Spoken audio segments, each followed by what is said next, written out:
Yeah, well, hello everybody. Welcome to another Zoom call. Um, got a number of questions to go over, and feel free to chat in your questions. Let's go ahead and get started. Reminder to look at and use the member site, and now that you can schedule follow-up calls, you can self-schedule on the site or on our website. Um, and we've actually lowered those prices for you. So do that. Also a reminder to look at the blog. Constantly updating blog posts, probably putting up 5 to 10 new blog posts a week with videos to help educate everybody. All right, our first question. I'm on an estradiol patch, progesterone capsules, and compounded testosterone. Should I order a Dutch test? Uh, well, I'm a firm believer if you're going to literally anything. So you're altering your hormones with these things. I can't understand why a practitioner would give someone hormones like this without regularly measuring them. It's no different than if you're getting a thyroid, supplementation of a medication. You're taking a thyroid medication because you have primary hypothyroidism or because you have Hashimoto's. There isn't, a good doctor on the planet that isn't retesting those thyroid numbers on a regular basis. Maybe it's only annually if you've had it fairly well balanced for a decade. But certainly, prior to that, when they first start giving you that, they should be retesting that every 3 months and doing a full thyroid panel. Same thing with uh, other hormones, especially when a woman's cycle changes and if she's in menopause, um, still you have fluctuations in your hypothalamus pituitary axis. You're still making estrogen and progesterone and androgens in your adrenal glands. You need to get this tested on a fairly regular basis. Again, our motto is you can't measure it, you can't improve it. If you're not measuring the status, how do we know we're in the right balance? How do we know we're doing the right thing? We need to be measuring things. And that's the idea. I can't believe that whoever is prescribing these, they're not demanding that you get um, a hormone test. Is the Dutch test a good hormone test to get done? Sure it is. So get a Dutch complete test done. There's two on Arupa store. There's Dutch complete and then there's Dutch plus. You don't need the Dutch plus. The Dutch complete, I think, is $300. It's fairly reasonable. Order that on our store.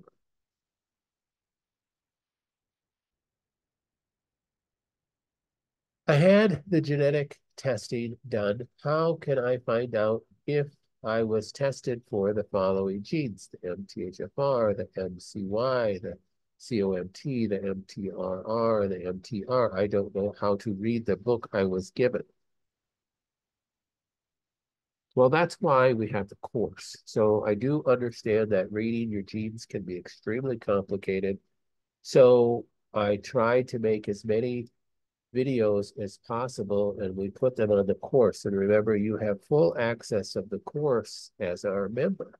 So go on the Read Your Genes course and you can look at those videos so you can see what is going on and what those genes mean. Yes, if you did a genetic profile with us, all these genes were tested. And it's hard to know, well, where are they? What category are they in? I don't even know what they are. Because in your full, complete genetic profile, they're categorized, not alphabetically. They're categorized based upon function. So you could just read down. the full genetic profile if you want. It's very large. When this person had theirs done, it was probably 200 and some pages. Now it's almost 350 pages long. Um, that gets complicated. That's why I also give you an abbreviated genetic profile called, what do I call it? I think I call it the genetic summary. So the genetic summary is about 18 pages long, and I only highlight the genes that you have an issue with. So go to your genetic summary and look at that. And then that's still 18 pages long. So I break it down and give you a genetic action step sheet that's only about 2 to 3 pages long. So really to address those genes that you need to take action. I will say right off the top, the MTHFR gene with somebody who has cancer, even if you have double allele defects on both genes in that family, there's 2 genes in the MTHFR gene family. Uh, um, Even if you had a double allele defect on both those genes, I still wouldn't prescribe a person to take methylfolate if you have cancer. The only person that has cancer that should be taking methylfolate or methylcobalamin should be somebody that has elevated homocysteine levels. So if you have normal homocysteine levels, now that's homocysteine is not a gene, it's in your complete metabolic panel.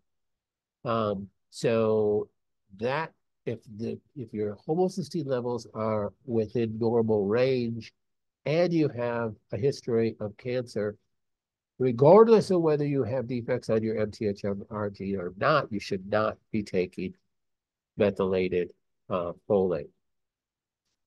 And nobody should be taking synthetic folate, period. Care what's going on. Your comp gene has to do with hormone production and neurotransmitter production. That is in your biopterin pathway. Your MTR and your MTR gene is how you create vitamin B12 and utilize vitamin B12. If you have defects in that pathway, typically recommended for you to be on B12. But if you have a diagnosis of cancer, I typically recommend the hydroxyl cobalamin or the adenosine cobalamin, not the methylcobalamin. So all that information is in those 3. That full genetic profile gives you a list of all your gene defects. The genetic action steps is the most summarized one that I gave you. And of course, if you're still confused and you just want to talk about it, well, just go ahead and self-schedule an appointment with me, and we could go over that. So it's no problem. I'm more than happy to clarify any questions that anybody has. I'll do the best that I possibly can to schedule a time to go over that. And also, when you get to this self-scheduling your follow-up calls, you need to fill out this form right here. But when you self-schedule, you click on that, you'll have the option to self-schedule a Zoom call or just to schedule a phone call.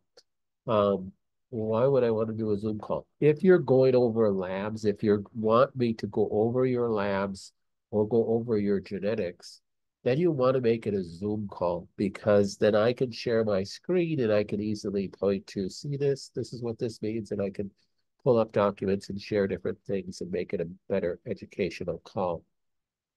If it's just to talk about, your plan or something like that, then you could just make it a phone call.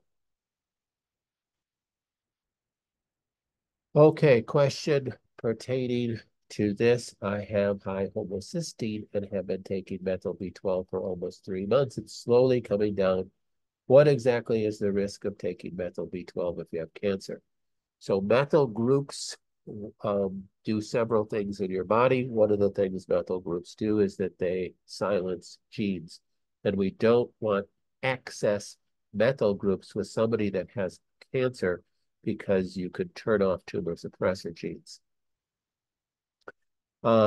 There are other risks of taking excess methyl groups. And by excess methyl groups, that would be somebody who's taking, a fairly medium to high dose methylfolate and taking methylcobalamin because their practitioner, heard about the MTHFR gene. Usually that's the case.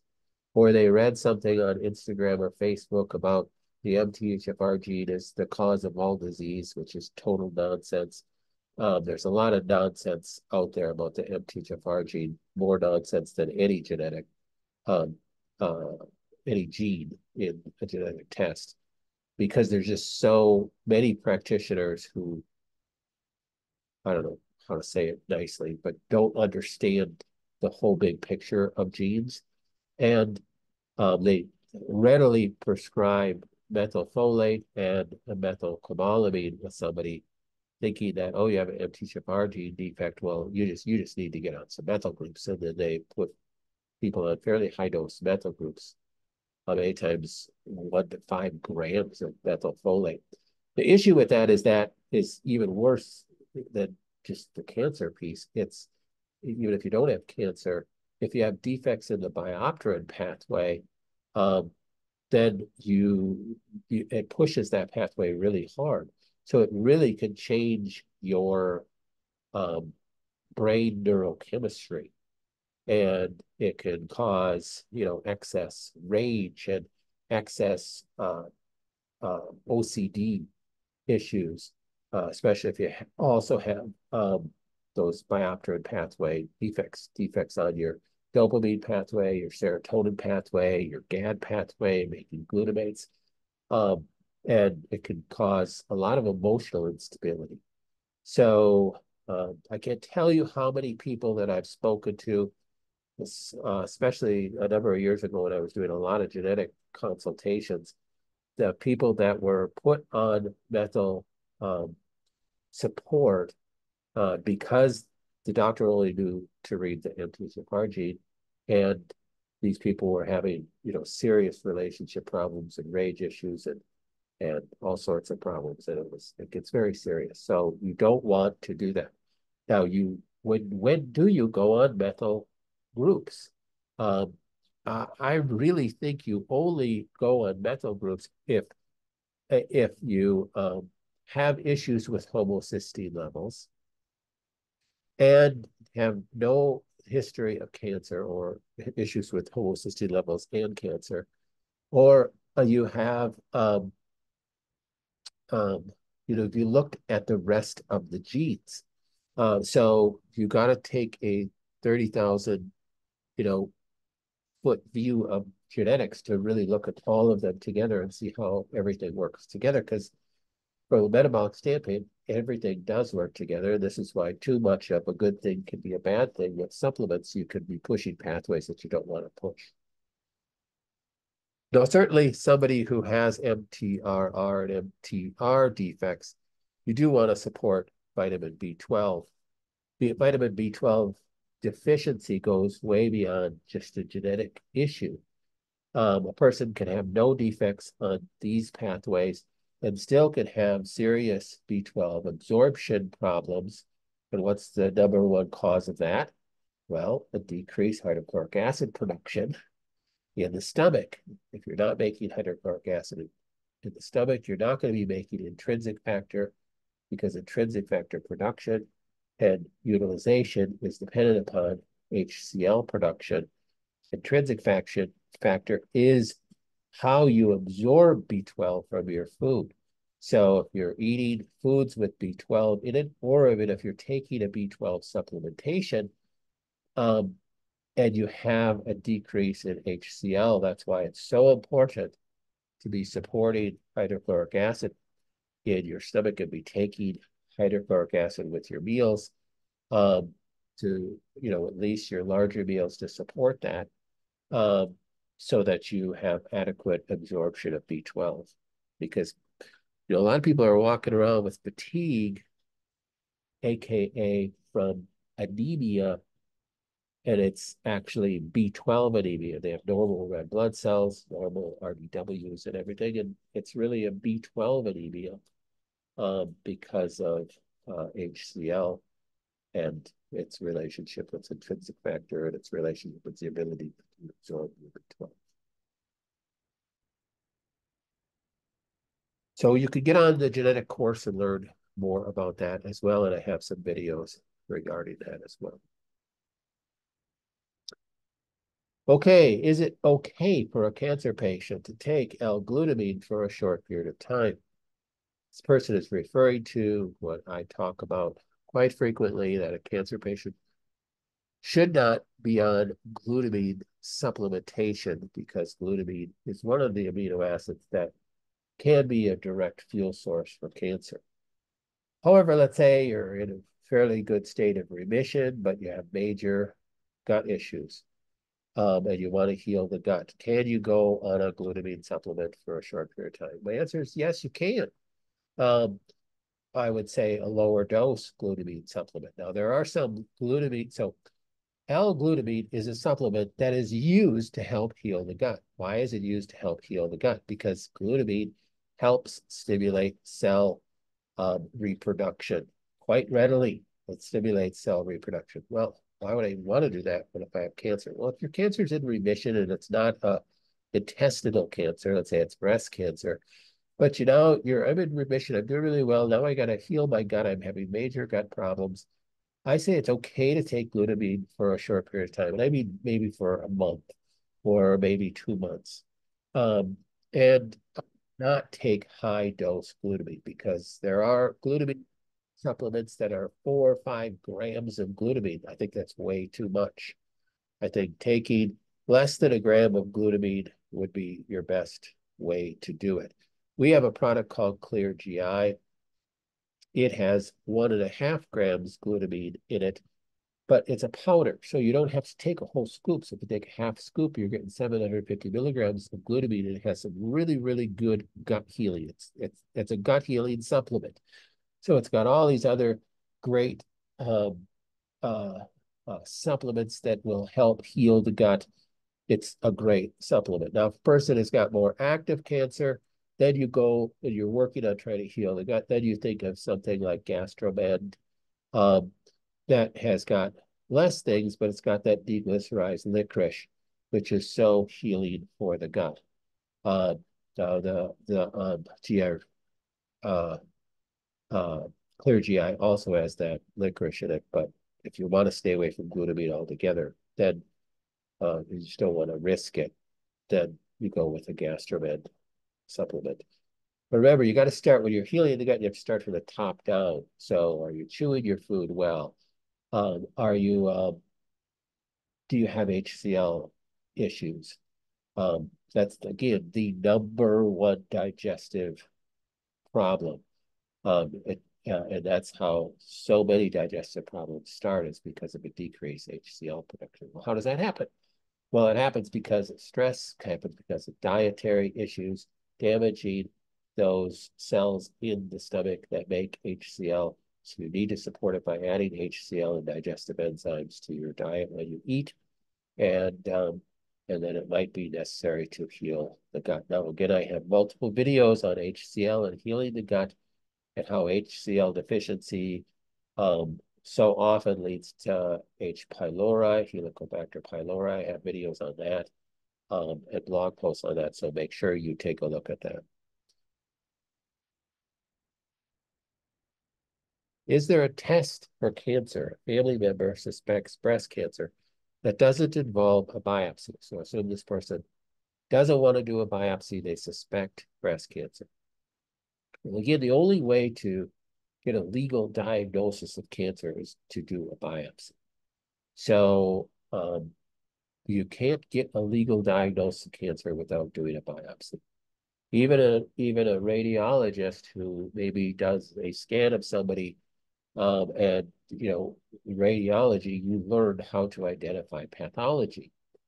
So you can look at a radiograph, whether it be an X-ray, CT, or MRI, and you could go, oh, wow, that's osteosarcoma, or wow, that's, pneumonia, or that's this. Technically, a radiologist can't write that. They can say, it's suspected of this. So they use terminology of like just that it's possibly this. They can't diagnose, especially cancer, you can't diagnose with a biopsy. So they can make suggestive comments, but that's all they can do. Even, with an ultrasound, same thing. With a mammogram, same thing. So we're talking about for breast cancer itself, what would be the thing that would be done if you went into your gynecologist and said, I have a lump in my breast. Could you check this out? Well, the first thing they would do is a mammogram. And then after a mammogram, they may do an ultrasound. Then they may do an ultrasound guided biopsy. And then from that, they'll make decisions of care because those are the steps that are going to lead to a cancer diagnosis. Now, I understand there's a lot of people that go, hey, I'm not going down that pathway at all. I ain't going in there. I just don't want to do that. Well, that's that person's choice. And but we can't diagnose cancer without that. Now, you can get some pretty good ideas. There's some tests that you could do to get some ideas. Now, if it's female, you do the female tumor panel, tumor marker panel, a male tumor marker panel if you suspect a cancer. Now, certainly, if a male has elevated PSA of any considerable value, it's a pretty good indication that there's something going on, and they're, typically benign prostatic hypertrophy doesn't result in an elevated PSA.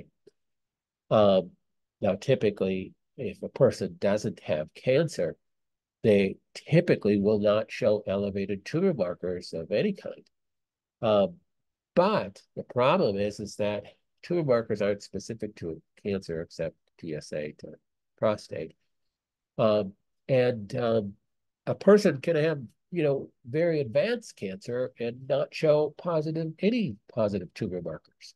So tumor markers is not diagnostic of anything. So even with a person with advanced prostate cancer goes in and does a PSA and let's say it's 250. Wow, this is fairly advanced prostate cancer. Still, they can't diagnose it as cancer. Now, your GP may say it, but not from a legal standpoint. They can't diagnose it until there's a biopsy, and they won't do any treatment without getting a biopsy too. So if you want to follow through with any standards of care treatment, well, then you have to go down, their pathway and get a biopsy. If you're saying and asking this question that they don't want to follow through with any treatment, well, you don't have to get a biopsy. You can do other things like this. There are what are called ominous signs on a complete metabolic panel as well. If the person has low protein levels, if their cholesterol levels plummet, let's say they had their cholesterol was always in the 190s and they went in and got their annual physical and their total protein value was low, albumin was low, globulin was low, and their cholesterol was, let's say, 125. They'd go, oh, wow, I'm really doing good. No, well, that's an ominous sign for cancer. So, but again, it doesn't tell you that you do have cancer. You have to follow up. That tells you, an ominous sign tells you to start digging further. Remember, you're always asking the question why. Now, if a person, suspects cancer because of other things, you should definitely do, a general blood workup like a CBC, make sure that they don't have anemia and you're dealing with that, finding the cause of that, and your complete metabolic panel as well. But tumor marker panels are another thing that you could use to screen. This is another part of that same question that this person asked. Have you ever accepted anyone as a patient or a member without a full diagnosis? And the answer is yes, but because we don't diagnose and because we don't treat disease. So we're not like a clinic that that treats disease. Um uh and so therefore we don't That's not what we worry about. So we still care for a person and make recommendations based upon the cheek swab, not based upon their diagnosis. Now, if we're going to do Rife programming, um, it's very helpful if we have a diagnosis so we know what to program. But even if we have a suspicion of a disease, you can run it. I mean, it's just like when you use the Rife machine and you have a really bad cold, well, you might not go in and get an X-ray to find out whether you have pneumonia. But you could run the pneumonia blaster program because you have the signs and the symptoms of the disease. So do you need to go and get a rubber stamp of a disease in order to treat for the signs and the symptoms? No, you could use your brain and go, boy, I have this really bad cold and cough, so I'm going to run this respiratory thing. I think it's a virus. I'm going to run my viral program. I think it's a bacterial infection. I'm going to run that. So you can still treat the person. You're treating your body, not necessarily treating a named diagnosis. Question that came in, I'm regretting allowing the doctor to put a tag into my breast tissue. They don't make it sound like you have a choice, but I think you do. I've heard subsequently that some women have reactions to the metals and the tags. If I had to do it again, I would not allow it. They assured me it was harmless, but we know how that goes. Yeah, we know how that goes. They assured a lot of people that they'd be fine going in with COVID and getting remdesivir. We know how that went. Um, it's really hard to trust the medical profession with all the lies that have come out, and all the medical professionals who have compromised their integrity the last few years like never before. It's very hard to trust them. Um, Now, personally, I have not heard of a lot of people having serious effects from that tag. However, how do we know? I mean, maybe a person is past the stage of cancer, they've recovered, they're doing really well, but now they're getting headaches. What's it from? I remember years ago, I had a young woman, she was in her 20s, came in with serious headaches. Um, and tested her with kinesiology, and she came up with copper toxicity. So I'm thinking, okay, where'd you get this copper toxicity? So we went through all the possible sources of copper, et cetera, et cetera. And turned out, she goes, oh my gosh, I just had a copper IUD placed a month ago. And that's when my headache started. Um, so she went and had it taken out, and her headaches went away after we did some detox on her. So, the practice of medicine can be the cause of a lot of disorders, not even disease, but just, you know, issues that a person may have, symptoms that a person could have. So, yeah, what else? They don't trust anything they do, even though we need them. They're beneficial for all sorts of, crisis intervention, broken legs, etc. But it's hard to trust them. My granddaughter has issues with her gut. Is this a type of patient that you take? Yes, it is. So I mean, we can still help a person like this. I mean, it would be like anybody else. Go on our website. Now you can just click over begin here and you'll see schedule now. And this is what all of you can do. On the schedule now page, you'll have the option to schedule an initial consultation, or we call it case review. You fill out the intake form and you self-schedule. Otherwise, you can call the clinic and talk to us during the week. And this on the schedule now page on our website, I did make a screenshot of it, but below here on the page is where you would schedule for a follow-up visit. And that's where, again, you could choose to do a Zoom follow-up visit as well. But yeah, no matter what, health condition a person has, we'll still do an initial consultation. I may, recommend different labs. I may recommend getting on a course if the person's having gut issues, maybe the detox course, maybe more likely the autoimmune course that's more comprehensive. So yeah, we still help people with all sorts of different conditions, even though we don't attract a lot of people with different conditions because our website is all about cancer. But certainly we have a lot of relatives of patients as patients / members. So, yep, we're here to try to help as many people as we can. Why don't you like the liquid ionic minerals? Some people on Instagram say that they are the best. Some people on Facebook and Instagram say all sorts of things. So, first of all, don't believe everything you say. Um, don't believe everything you hear people say. Don't even believe everything I say.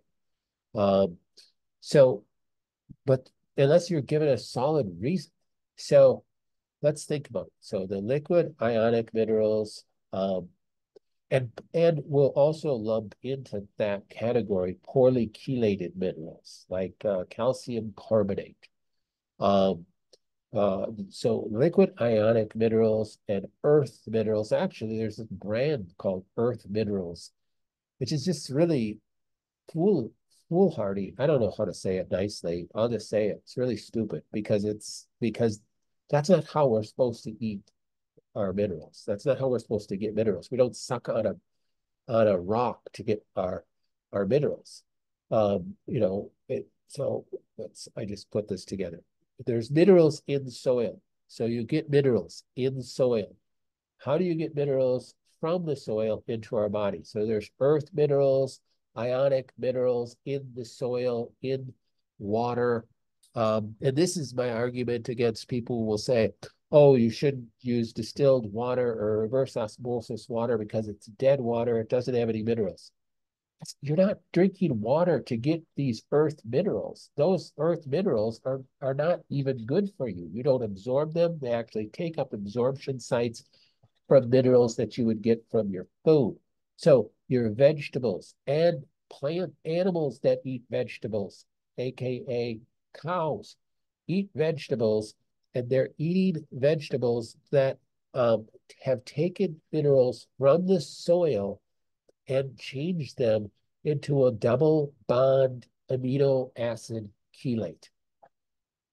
So that double bonded amino acid chelate mineral is how we then eat minerals. So we eat our vegetables and we eat our good grass-fed beef, and it has double bonded chelated amino acid chelated minerals that we eat. That's how we're able to absorb minerals and utilize minerals in the cell. So not only does it need to be in a double bonded to an amino acid chelate to be absorbed through the gut wall, but it needs to be in that form to be absorbed through the cell membrane into the cell in order to be utilized best. So now you could bond it to different amino acids to get different benefits. And you see that a lot with different magnesium blends. But you're getting your minerals through, they're still double bonded to an amino acid. And that's why I'm against liquid ionic minerals. That's why I'm against poorly chelated minerals like calcium carbonate. Calcium carbonate is just limestone. That's an earth-bound mineral. You don't get benefit from it. It can damage your gut. And if you do absorb it, and the reason why you would absorb it is if you have a leaky gut issue, which most people do. So you have a damaged gut, so things get across that shouldn't get across. You absorb calcium carbonate, and it will oftentimes be deposited at ligamentous sites, causing ligamentous arthritis. So degenerative arthritis leads to that. Also, poorly chelated calcium gets deposited in the arteries, causing early atherosclerosis. They're just dangerous minerals. I'm totally against the liquid ionic minerals. It just does not, it's not how we're supposed to eat our minerals. So you either buy minerals that are just food-based minerals. So it's just food-based vitamins. Um, but they're hard to come by. They're not always easily um, found in a multi-mineral complex because different foods have different minerals. Or there's two companies, one Trax and one called Albion, that make these double bonded amino acid chelates and then sell them. They don't sell their own vitamin lines. They sell them to good supplement companies. So like our Clear Multimin is a Trax Albion product that is an organic mineral amino acid chelate. So really, really important.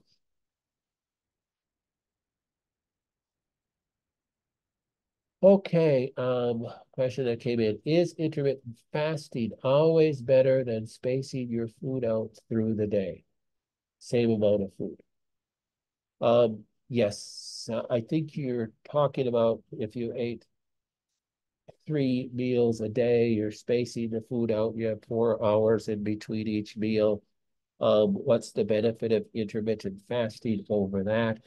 Um, it's very different. So if you're only eating within a window of, let's say, 3 to 6 p.m. every day, you only have a 3-hour feeding window, you're basically fasting for 21 hours a day, and there's lots of different benefits of fasting, and I have several blog posts on that. So it is much more beneficial to do it that way, to do that time restricted eating / intermittent fasting. It's not something you have to do every day, and it's not necessarily something you should do every day. But to do that once to twice, 3, 4, 5 times a week, it can be very beneficial depending on what you're trying to accomplish. My genetic test had 230 pages. What new developments make the test now 350 pages? Well, as new genes are researched, um, they um, uh, they have added new genes to the mix. So understand, your 230 pages, that if I printed the list of your full genetic summary, and they would only be a gene um, uh, per line instead of all those words that you have in a box of it that make 230 pages, they'd be way over that because the amount of genes that actually are tested are bigger. So if let me do this real quick. So I'll give you an example. So the summary that I gave you was at that time, that's what was summarized. Um, I will see how many pages your SNP report would be now. It takes a minute to load, so I'll go on to the next question. I take pure encapsulations, magnesium citrate, malate for constipation. Is that one okay, or should I switch to something else when I run out? No, that one's fine. That one's fine. Pure encapsulations uses Albion minerals.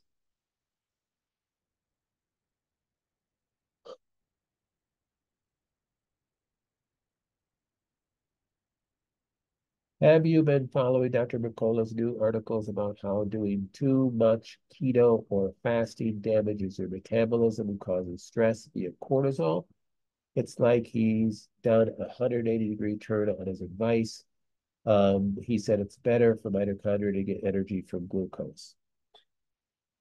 Um, well, you do have to be careful with, anybody you follow. And Dr. Ricola, I love him, dearly. He's a great guy, but he jumps on these bandwagons all the time. And you do have to be careful that, you know, he really pushes different things really hard to sell things, which I don't like that about him. Um, But I do agree with this point.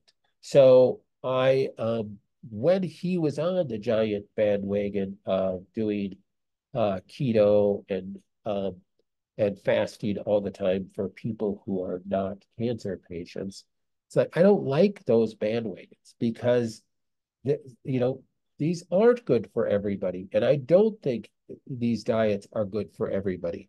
And you see books written on them that everybody should do keto, and this is the danger of Instagram and Facebook, because somebody who is doing something, let's say they're doing a keto diet, then they think that everybody should do a keto diet. Not everybody's metabolism is set up to do a keto diet. They can't do a keto diet. It wouldn't be healthy for them. Just like somebody who goes vegan thinks everybody should go vegan. The truth is, vegan can be a healthy thing for people, and vegan can be the least healthy thing for probably most people. And now the biggest craves is this carnivore diet. Everybody should only be eating meat. Okay, whenever you have that word only in there, you should throw a red flag up in your mind. So, I always go back. Okay, what's the thing that you kind of put things in perspective is, um, God did put us in a garden. We are supposed to be eating vegetables. But then after the fall, he did give us meat to eat. And he did give us grains to eat. And he did say that we're supposed to eat seeds and nuts and things. So to just cross these things off of our list because of some diet that's going around that some reputable doctor is pushing, um, I think is wrong. You go back to biblical ways of how we're supposed to eat.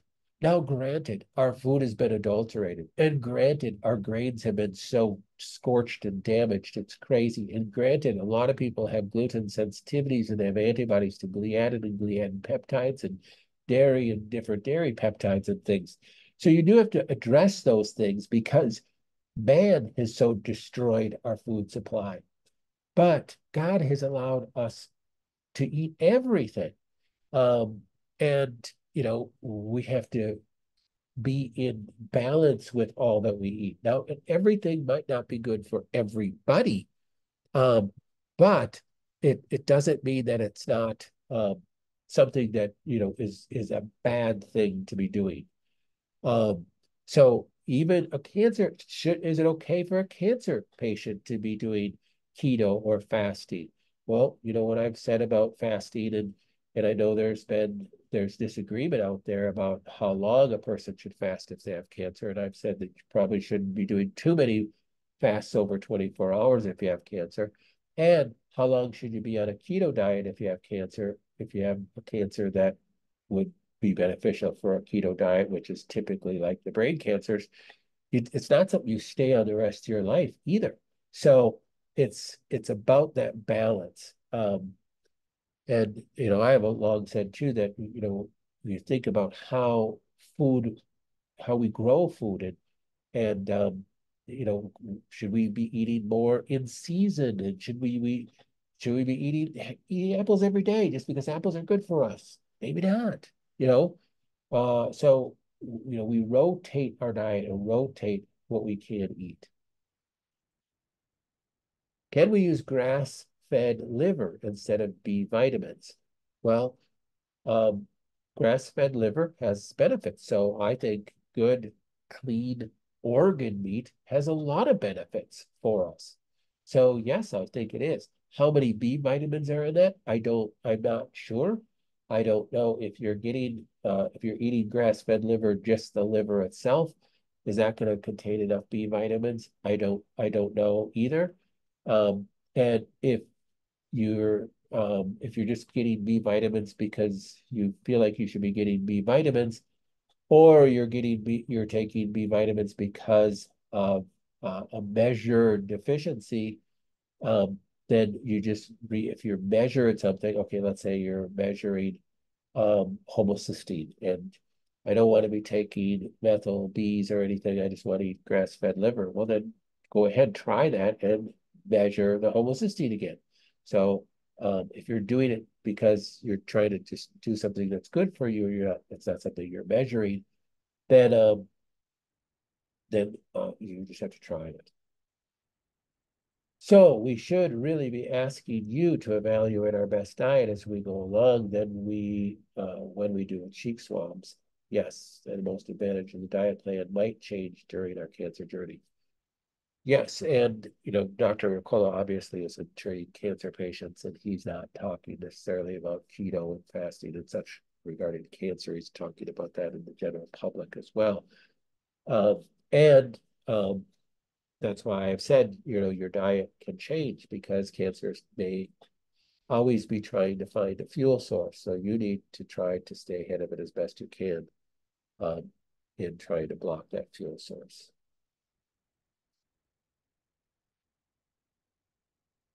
Okay, finally it's loading your genetic report there, young lady.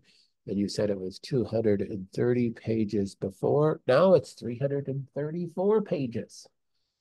So it still took the genes that you did. The test that we're doing doesn't test for any more genes, but as data on more genes comes available, well, then they're put into different categories.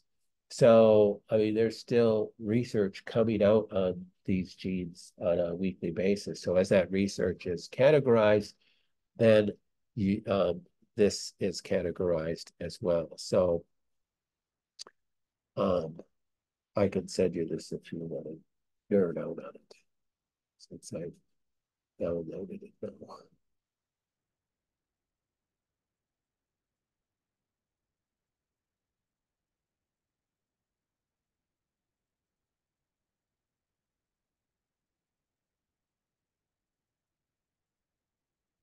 Okay, any other questions?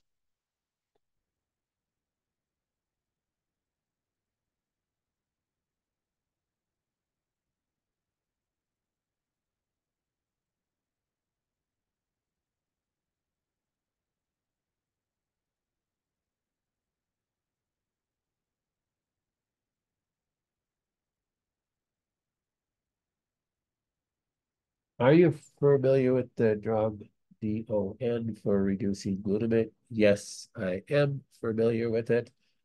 Um, but I haven't written anything on it, partly because I can't prescribe it. So, uh, uh, I know there's I know I talked to several doctors who do prescribe, and they were excited. They thought it was gonna make some difference with especially people that have glutamate-driven cancers.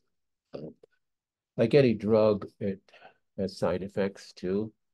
Um, and I would think that the side effects with a drug that's going to reduce glutamates can be emotional side effects too, because glutamate is a neurotransmitter. It's used as a neurotransmitter um, throughout the body, and it's used heavily in the brain as a neurotransmitter. You need glutamate to wake up in the morning. You need glutamate to function and to think and to concentrate. Glutamate is an excitatory neurotransmitter.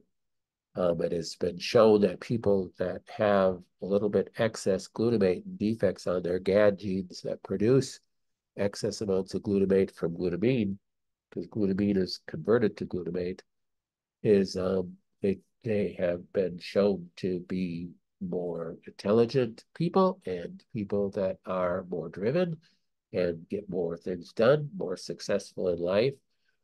But there's a fine balance. Excess glutamate leads to OCD issues. A lot of people that are successful have some OCD issues.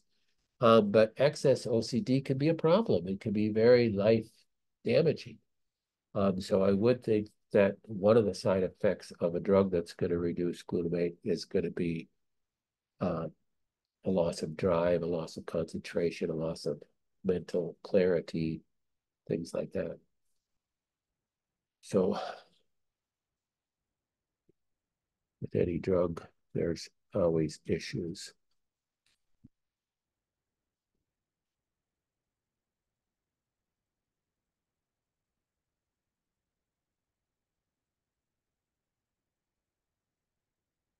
All right, with that, I will bid adieu. Thank you guys all for your prayers and continued support. And if you have any questions, feel free to make an appointment as we clarified on this Zoom call. All right. Bye-bye, everybody.